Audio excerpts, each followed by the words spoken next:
Bapak Ibu sekalian, apa saja pin dalam bersaksi? Apa saja pin dalam bersaksi? Kita buka Alkitab kita dalam Markus 1 ayat 16 sampai 20.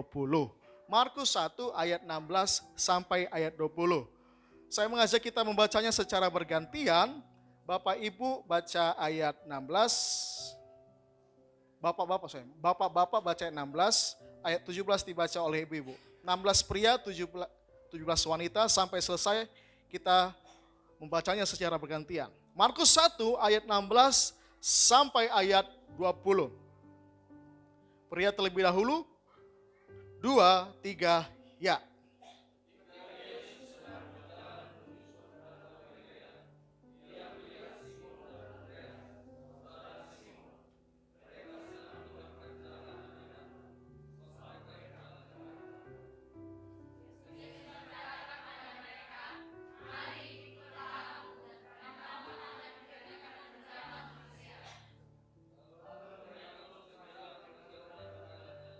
Dan mengikuti dia.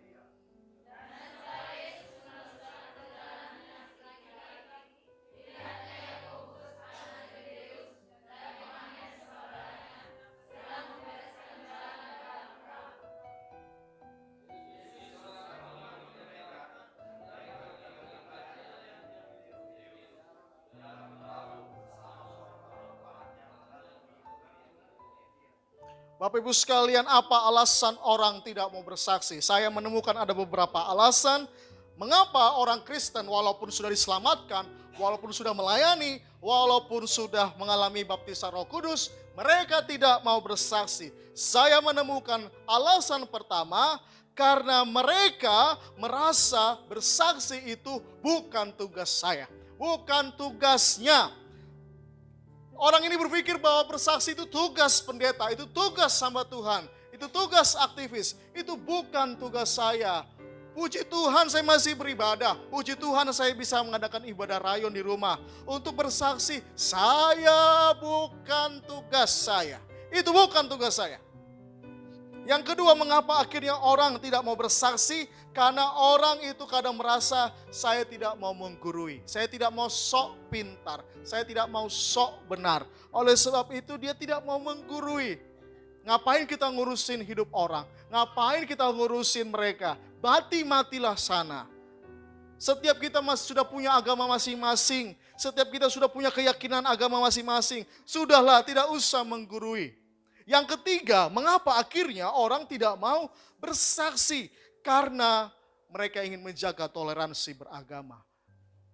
Ya sudahlah, kita sudah beragam diciptakan Tuhan, sudah ini antara agamanya, ngapain kita ribut? Masing-masing urusi dapur masing-masing.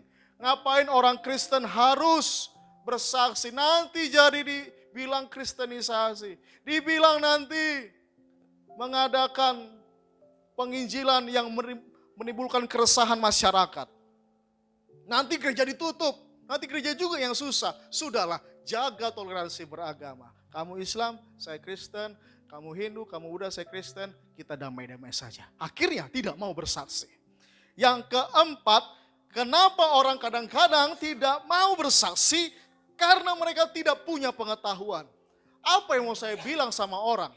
Dari mana saya harus memulai pembicaraan?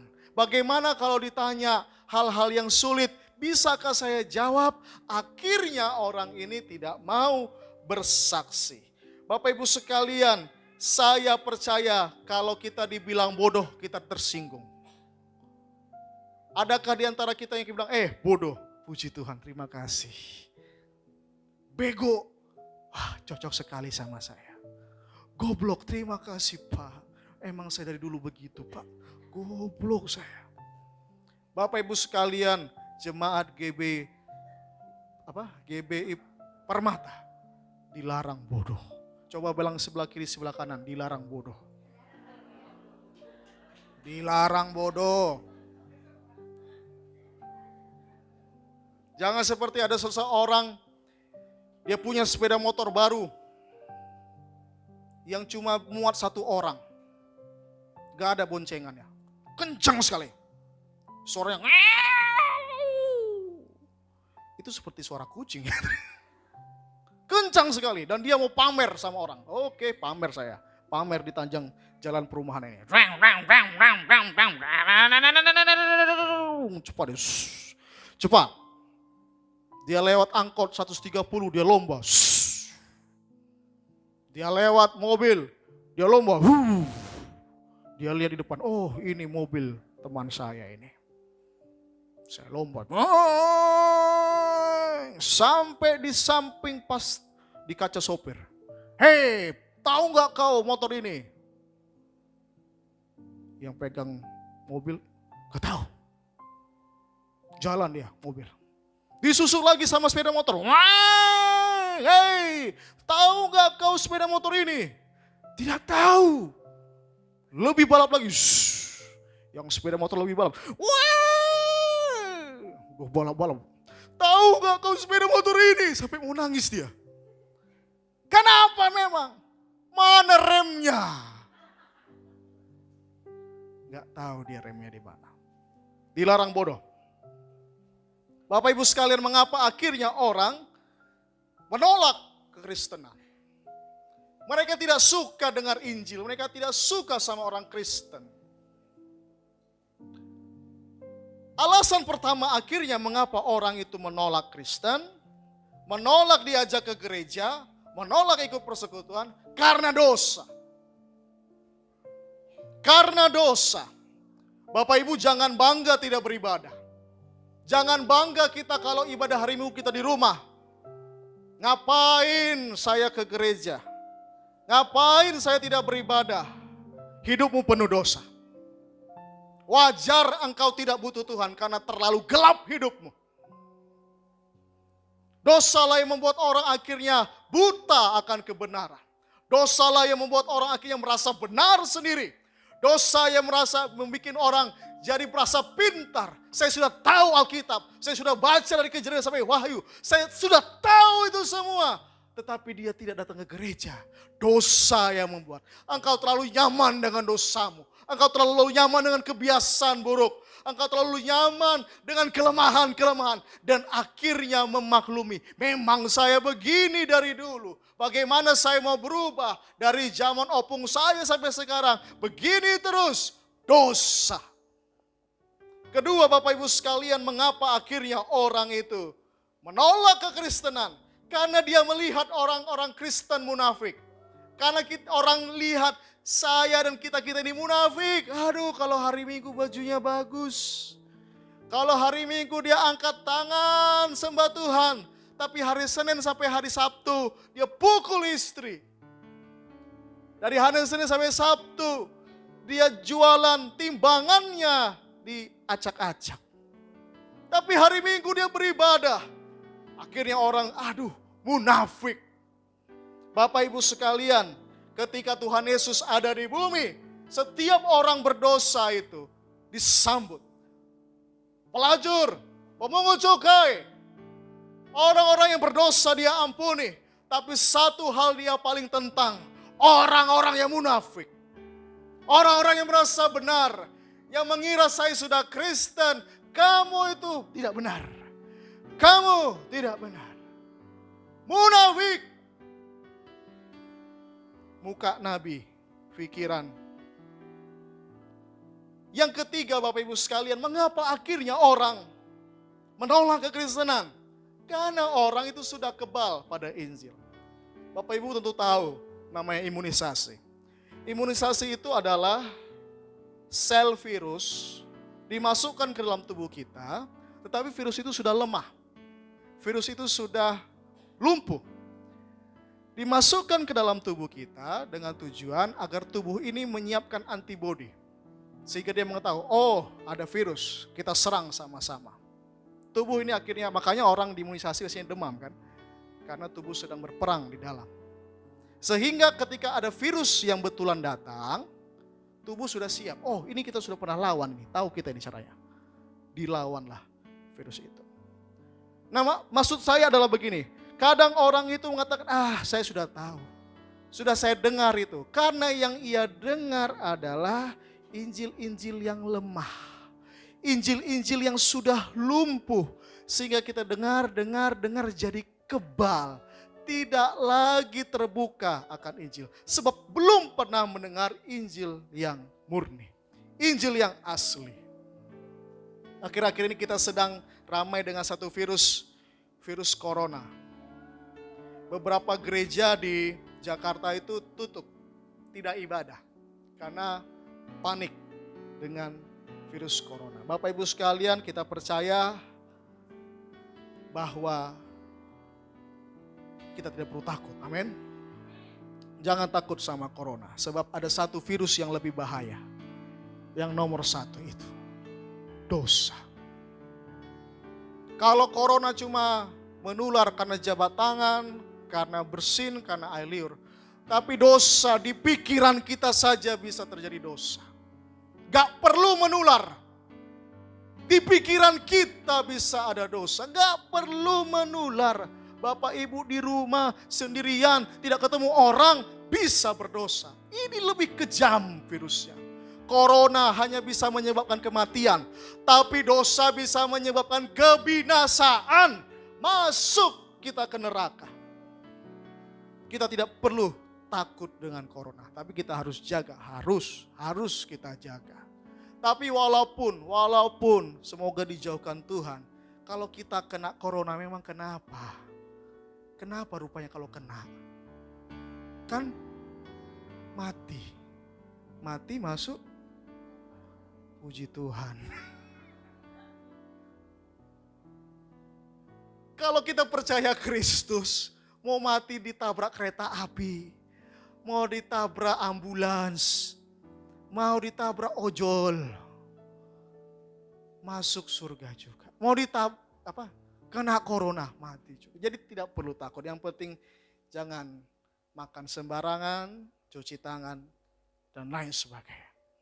Bapak Ibu sekalian, apa yang dimaksud dengan PIN dalam kesaksian?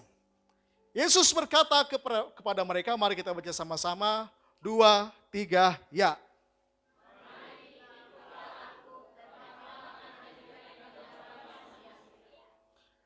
P, huruf pertama P. Apa itu P? Panggilan. Kita bisa lihat ketika Tuhan Yesus katakan, mari. Sama-sama ucapkan mari. Bapak Ibu yang sudah punya anak di sini, tentu kadang-kadang merasa kesal kalau anaknya dipanggil, nah sini sebentar mak, nah sini sebentar mak, nah sini sebentar mak, oh nak.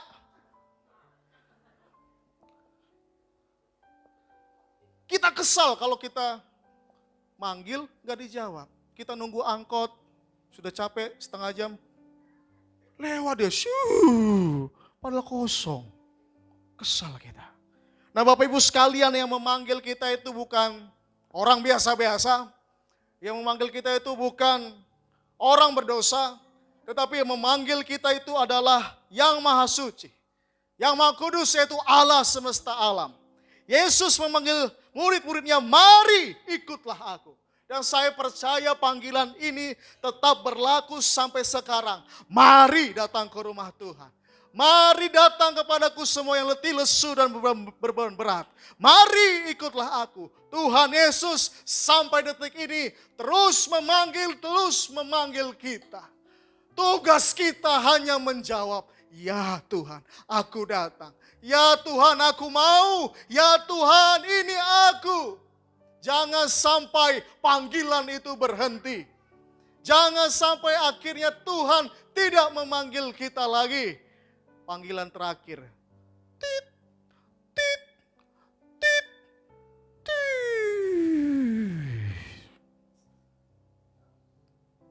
Ya, betul. Terima kasih. Apa yang dimaksud dengan panggilan Bapak Ibu sekalian? Kadang-kadang Bapak Ibu, Allah memanggil kita ketika kita belum siap. Murid-murid ketika dipanggil oleh Tuhan Yesus, mereka belum diperlengkapi tentang bagaimana cara bersaksi. Mereka belum dipenuhi Roh Kudus. Mereka belum terlibat dalam pelayanan. Mereka belum tahu siapa itu Yesus. Mereka belum tahu bagaimana cara sembuhkan orang. Mereka belum tahu bagaimana cara berkhotbah. Tetapi Allah memanggil kita ketika kita belum siap. Sebab sampai kapan kita siap? Jangan kita merasa, jangan, saya belum siap. Sombong sekali Anda. Jangan belum siap. Emang Anda siapa? Jangan belum siap. Kita siapa ini Bapak Ibu sekalian? Yang kedua, mengapa akhirnya apa itu dimaksud dengan panggilan? Allah memanggil kita secara berbeda-beda. Panggilan kita berbeda-beda. Ada yang dipanggil menjadi pengkhotbah, ada yang dipanggil menjadi pedagang, ada yang dipanggil menjadi pengusaha sebagai TNI, sebagai Polri. Setiap kita panggilannya berbeda-beda. Sehingga kita tidak perlu merasa iri, kita tidak perlu merasa cemburu. Enak kali dia. Enak kali dia. Saya begini-begini saja. Panggilan Tuhan kepada kita itu berbeda-beda. Saya di asrama dulu, saya itu suka bikin drama. Kami satu kamar ada sekitar 20 orang. Dan biasanya ada tugas kamar A, bikin drama. Kami bikinlah drama, saya sebagai sutradara. Saat itu dramanya adalah Daud dan Goliat. Oke, saya tunjuk. Kamu cocok Daud ya. Goliat. Ini besar nih Goliat nih. Ini jadi tentara Filistin. Ini jadi Saul. Sudah semua lengkap. Tinggal satu belum. Kak, saya jadi apa kak? Padahal ini gak bisa. Aduh, susah nih. Gak bisa acting. Kak, saya pengen ikut kak. Oke, kamu jadi batu. Jadi batu. Kamu pokoknya ketika drama, kamu duduk aja di situ ya. Duduk. Duduk aja. Udah diam aja, diam. Jangan ngapa-ngapain, nanti drama kita rusak. Nanti ketika dipanggil kamu diangkat. Dilempar kamu. Cocok. Makasih kak, terima kasih. Jadi batu dia senang. Panggilan kita berbeda-beda. Yang ketiga Bapak Ibu sekalian, Allah memanggil dan memperlengkapi kita. Kalau Tuhan memanggil, Ia pasti memperlengkapi. Kalau Tuhan memanggil kita, Dia tidak akan biarkan sendirian. Kalau Tuhan yang memanggil kita, pasti diberikan kecukupan. Kita baca ayat ini, Efesus 4, ayat 11 dan 12. Efesus pasal 4, ayat 11 dan 12 kita baca sama-sama, Bapak Ibu sekalian. 2, 3, ya.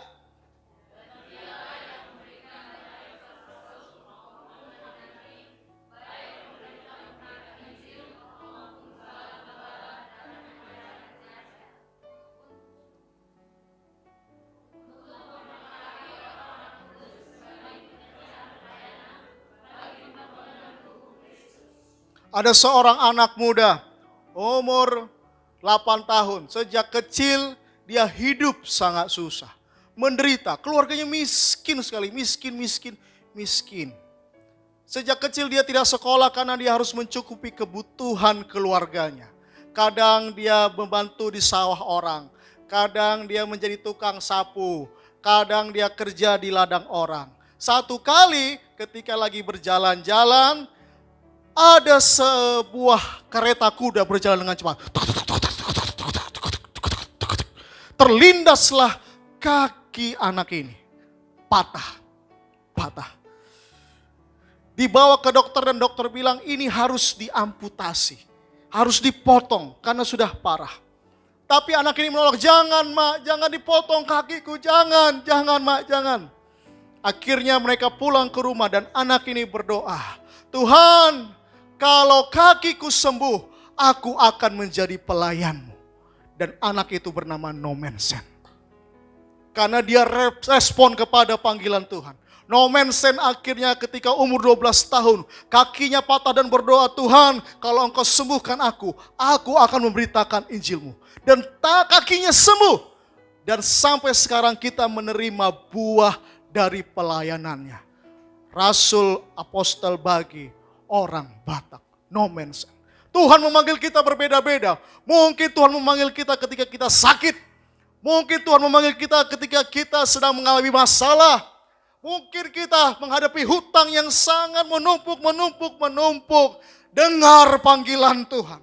Masalah seringkali menjadi alat bagi Tuhan berkata, mari, jangan lihat harta terus, jangan kumpul uang terus. Kadang-kadang apa yang kita tanam, kita harapkan berhasil, kita sekolahkan anak baik-baik, anak kita yang paling pintar, paling ganteng, dipanggil Tuhan juga. Kadang usaha kita rintis dari nol, kita terus investasi banyak, satu kebakaran melenyapkan satu bangunan. Hal itu mengingatkan kepada kita bahwa dunia ini sementara. Fokuslah kepada panggilan yang abadi. Allah memanggil kita setiap hari. Masalahnya kita dengar atau tidak. Masalahnya kita jawab atau tidak. Tuhan memanggil kita untuk bersaksi setiap hari. Berapa kali kita menghadapi satu situasi, kita bisa tolong ini orang. Ada mobil yang mogok, kita bisa dorong sama-sama. Ada orang yang memang sangat membutuhkan uang untuk susu anaknya. Sebenarnya kita bisa tolong, tapi bilang, jangan nanti keterusan. Jangan nanti kebiasaan. Jangan. Padahal itu satu kesempatan yang baik untuk bersaksi. Mulai tahun 2020 ini saya mengambil tekad. Setiap saya ke Alfamart, ke Indomaret, saya harus beli satu makanan kecil. Sehingga dalam perjalanan pulang saya ke rumah, kalau ada anak pengemis saya kasih. Nah, buat kamu susu. Biskuit. Jok itu. Kebiasaan. Tapi kan susu kan baik buat dia. Biskuit mungkin dia lapar. Tapi uang memang akan merusak. Tapi susu, minuman, itu langsung ke perutnya. Kita bisa lakukan. Kita bisa lakukan ini Bapak Ibu sekalian. Setiap kali Allah memanggil kita. Selanjutnya I. Apa itu I? Ikut Tuhan. Katakan sama-sama dengan saya, ikut Tuhan. Mari ikutlah aku dan kamu akan kujadikan penjala manusia. Apa yang dimaksud dengan ikut Tuhan? Yang saya temukan Bapak Ibu sekalian, kalau kita ikut Tuhan, maka bersaksi adalah menjadi sebuah gaya hidup bagi kita. Gaya hidup kita bukan boros-boros. Gaya hidup kita bukan mengirit sampai pirit. Gaya hidup Yesus itulah menjadi gaya hidup kita. Terima kasih. Satu orang. Yang sudah menikah boleh angkat tangan, saya boleh lihat. Oke, banyak ya. Silakan duduk turun. Yang sedang pacaran boleh angkat tangan. 1, 2, oke, baik. Ada yang gini, aku pacaran gak ya? Yang kemarin itu apa ya? Aku ngapain ya? Kasihan. Suram. Perjelas nanti habis ini, Bang, kita ini pacaran atau apa, Bang? Tolong kejelasan, Bang. Yang rindu mendapat pasangan hidup. Boleh angkat tangan? Wah. Jangan ada KDRT di sini.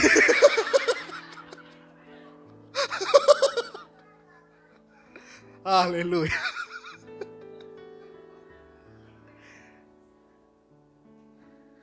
Tadi kenapa saya sampai ke situ ya?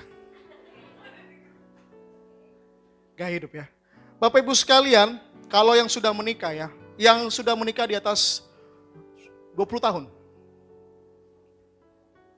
Di atas 20 tahun? Oke, puji Tuhan Pak. 20 tahun ya Pak ya? Ya? Kenapa banyak KDRT di sini? Tolong, roh-roh KDRT. Ini KDRT. 20 tahun menikah Pak? Oh belum, aduh. Pak. Oke. It's okay Pak. Memang kadang-kadang lupa kita Pak. Yang di sebelah ini istri saya tuh siapa ini?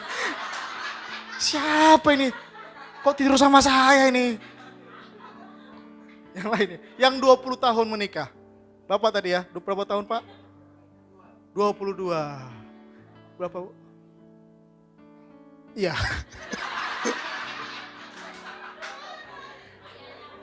38. 38 tahun ya. Wah. Yang menikah baru menikah, masih di bawah 5 tahun pernikahannya. Di bawah 5 tahun, oke di belakang. Iya Pak, itu yang baru betul.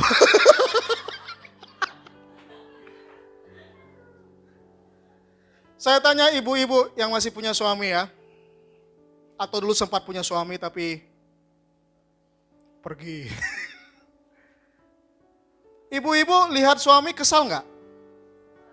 Ya ampun.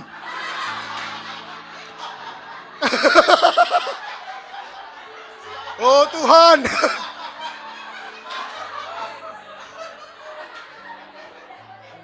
Saya WA. Oke. Bapak.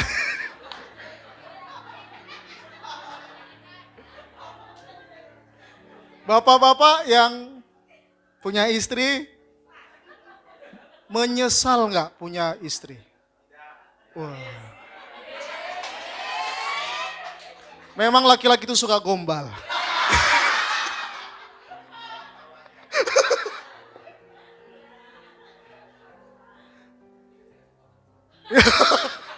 Ya, gak dikasih. Suruh tidur di luar. Yang menikah tentu memahami bagaimana kita menyesuaikan gaya hidup. Yang satu kalau pencet odol itu sembarangan. Yang satu harus di belakang. Habis itu digulung. Setelah habis digunting. Aduh, Tuhan tolong.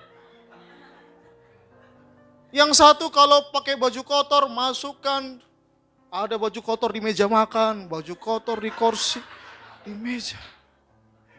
Yang satu ini baju kotor dilipat.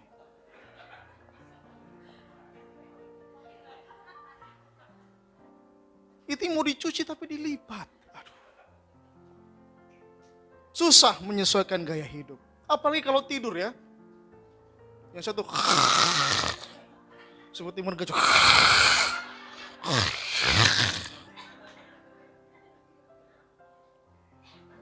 Ibu-ibu biasanya protes begitu ya.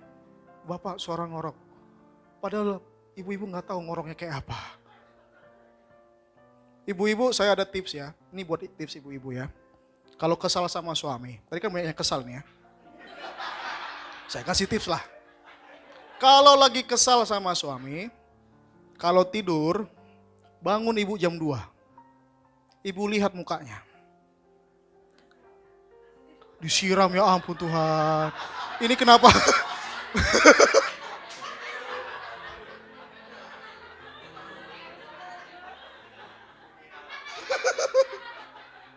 Saya lihat, ibu lihat. Lihat aja, lihat, jangan disiram, jangan. Lihat. Terus ibu pikir kenapa lah saya jatuh cinta sama ini orang. Nanti ibu itu ada merasa, Bapak Ibu, cinta itu kadang gak cukup. Cinta gak cukup kan? Kita butuh belas kasihan. Aduh, kasihan sekali orang ini. Kenapa lah begini? Lucu sekali dia kayak bayi buaya gitu.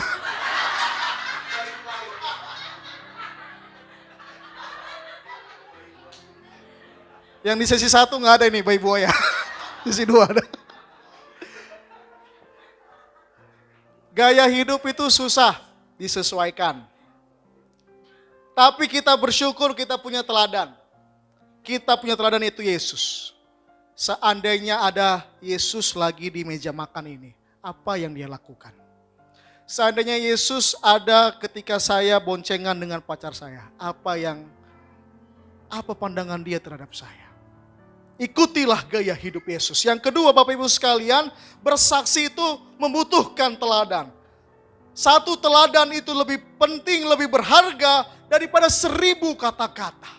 Kita ngomong, belajar ya, belajar. Tapi habis itu kita buka TV. Anaknya belajar sambil nonton. Gimana mau masuk? Nak belajar, nak harus juara 1. Yang kita beli gak pernah kita beli buku. Kalau liburan ke pantai, liburan bukan ke Gramedia. Liburan bukan lihat museum, bukan lihat hal-hal yang pembelajaran. Gimana kita bisa menjadi anak yang menghasilkan anak yang pintar? Dibutuhkan teladan. Anak-anak itu butuh teladan dari Bapak Ibu sekalian. Kita jago menasehati. Kita jago dalam membuat umpasa umpama.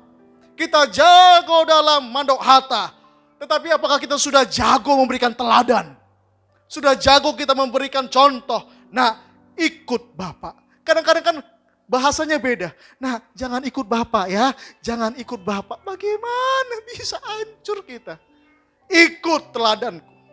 Yang ketiga, bersaksi itu membutuhkan pengorbanan. Gak enak Bapak Ibu sekalian keluar dari zona nyaman kita. Gimana mau bersaksi? Gimana caranya ya? Bingung, deg-degan. Gimana saya mau ngomong sama teman sekerja saya? Tentu ini harus membutuhkan pengorbanan. Kita harus keluar dari zona nyaman kita. Kita biasa diam-diam. Kita biasa asik dengan gadget kita, dengan handphone kita.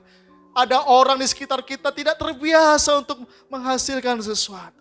Sudah tahu. Ini mohon maaf kotor sedikit. Mohon maaf sekali lagi, mohon maaf. Sudah tahu di kamar mandi itu ada yang tersisa. Mentega. Kita bilang, waduh kacau nih. Terus kita biarin saja. Kalau kita siram aja, kenapa rupanya? Shhh, keluar. Gak enak memang. Mau jatuh saya. Yang ketiga, nasib. Katakan bersama dengan saya, nasib.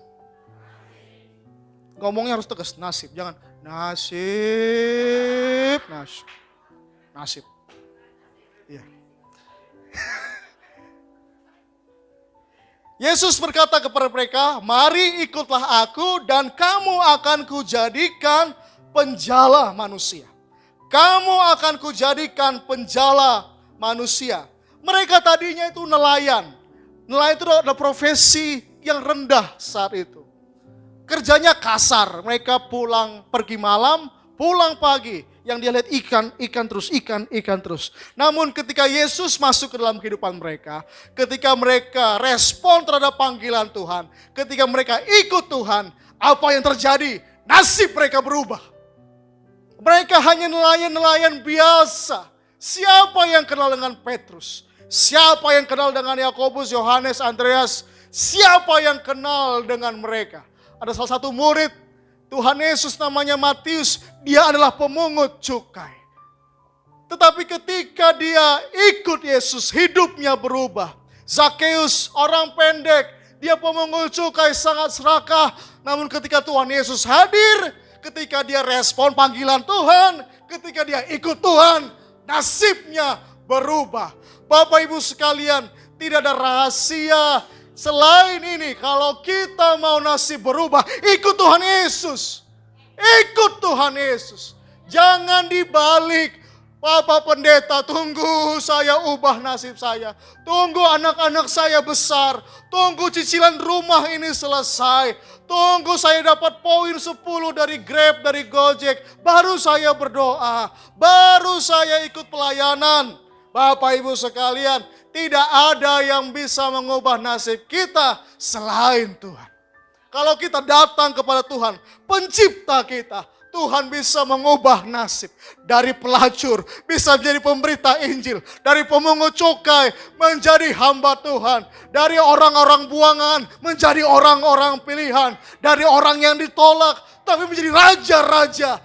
Itu semua ada di dalam Alkitab. Ini berisi orang-orang yang ditolak, orang-orang yang berdosa, orang-orang yang gagal. Tapi ketika mereka datang kepada Tuhan, Tuhan aku hancur, Tuhan aku remuk, Tuhan aku tidak bisa mengubah nasibku.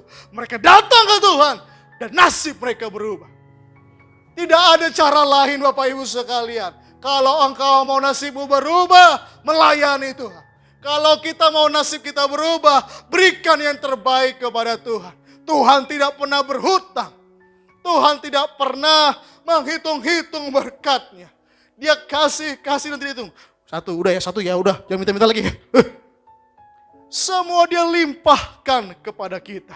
Bapak Ibu sekalian, tidak ada cara lain untuk mengubah nasib selain datang kepada Tuhan. Selain datang untuk merespon panggilan Tuhan. Tuhan, aku mau melayani. Apapun yang aku bisa. Aku bisa nyapu gereja. Aku bisa listrik, aku bisa perbaiki listrik gereja. Aku tidak bisa listrik, tidak bisa musik. Aku punya banyak uang, aku sumbang sesuatu bagi gereja. Aku lihat ada orang yang membutuhkan, ada anak putus sekolah. Aku bisa lakukan itu. Dan ketika itu nasibmu akan berubah. Nasibmu akan berubah. Bapak Ibu sekalian, kalau kita mau menjadi saksi Tuhan. Bersaksi lewat profesi kita, apapun profesi kita. Apapun pekerjaan kita. Kita harus excellent. Katakan bersama dengan saya, excellent. Excellent itu artinya unggul. Unggul. Sama seperti ini. Apa ini? Jangan pura-pura nggak tahu. Ini penyemprot ruangan ya. Siapa yang belum mandi?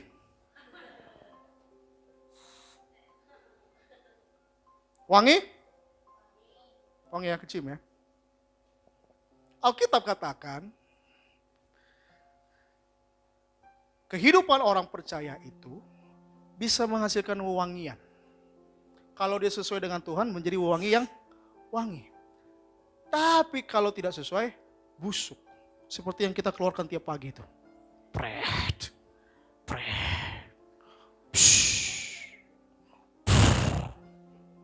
Wangi ya. Ini hanya bisa jadi wangi kalau di dalamnya bagus. Kalau di dalamnya busuk, yang keluar busuk.